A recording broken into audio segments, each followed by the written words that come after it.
திரு காலச்சக்கரம் நரசிம்மா அவர்களின் அந்தப்புறம் போகாதே அரிஞ்சயா பால் வெண்ணெய் ஆயி. அரிஞ்சயன் பீமன் குந்தவையின் திருமணம் இனிது நடந்தேறியது.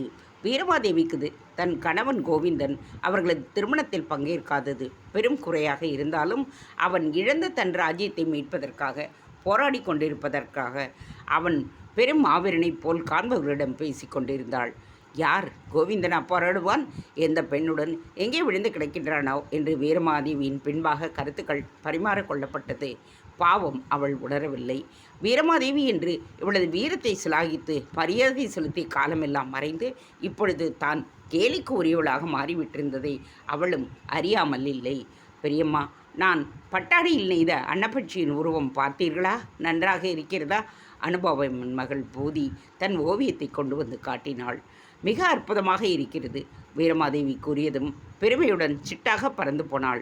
இதோ இந்த பூதியை மகிழ்விப்பதற்காக இவள் பாராட்டு உலைகளை கூறியது போல்தான் கணவனின் கோவிந்தனின் ஒவ்வொரு செய்கையையும் இவள் பாராட்டி கொண்டிருக்கிறாள்.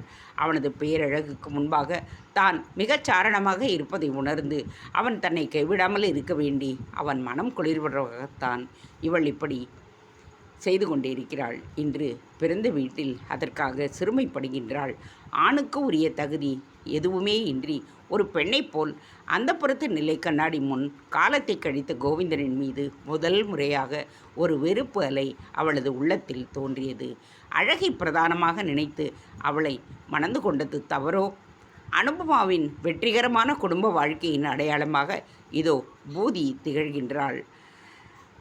ஆனால் அவள் கணவனோ அவளை இன்னும் தாயாக்காமல் வைத்திருக்கின்றான். பேரழகுபடுத்த ஆண்மகனை விட வீரியமிக்க ஆண்மகன்தான் ஒரு பெண்ணுக்கு தேவை என்பதை காலம் கடந்து அப்பொழுதுதான் உணரத் துவங்கினாள் வீரமாதேவி. கணவன் கோவிந்தனுக்கு மீண்டும் அரியணை கிட்ட வேண்டும் என்பதற்காக பழையாறை சோமேஸ்வரர் ஆலயத்தில் லட்ச தீப வைபவத்தை நிகழ்த்தி கொண்டிருந்தாள் வீரமாதேவி. அவளது தோழிகள் லட்சம் மண் அகல்களை வரிசையாக வைத்தபடி செல்ல ஒருத்தி அவற்றில் மஞ்சள் குங்குமம் பூசியபடி சென்றாள். மற்றொருத்தி அகல்களில் தாமரை திரிகளை வைத்தபடியே செல்ல இன்னொருத்தி அவள் நெய்யினை வார்த்தாள். வீரமாதேவி விளக்குகளை ஏற்றத் தொடங்கிய பொழுது ஒரு விளக்கில் திரி ஒன்று பற்ற மறுத்தது. மீண்டும் மீண்டும் வீரமாதேவி முயற்சி செய்த பொழுதும் அது சுடர்விடவில்லை. தன் தோழியை அவள் அழைத்தாள். சுடர்வொளி, அழைத்தால் சுடர் தோன்றிவிடுமா? இளவரசி, திரியினை நிமிண்டினால்தான் பற்றி கொள்ளும் என்றபடி ஒரு பெண் முன்பாக வந்து திரிநூல்களின் முனையை நிமிண்டி கூறாக்கினாள்.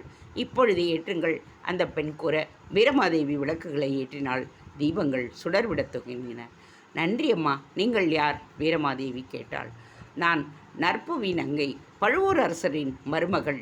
அதோ என் கணவர் என்று அந்த பெண் சுட்டி காட்ட அமுதவானந்தான் இவளை நோக்கி புன்சிரிப்புடன் வந்து கொண்டிருந்தான். அவனது 2 கைகளிலும் 2 குழந்தைகள். என்னை நிராகரித்தாயே, இப்பொழுது என் கையில் 2 தீபங்கள் பிரகாசமாய் சுடர்விட்டு கொண்டிருக்கின்றன. பேரழகை நாடி குந்தளத்தில் தீபம் ஏற்றச் சென்றாய். விளக்கு கம்பீரமாக இருந்து என்ன பயன்? திரிநூல் சரியில்லாத காரணத்தால் நீ ஏற்றிய தீபம் ஒளிர்விடவில்லை.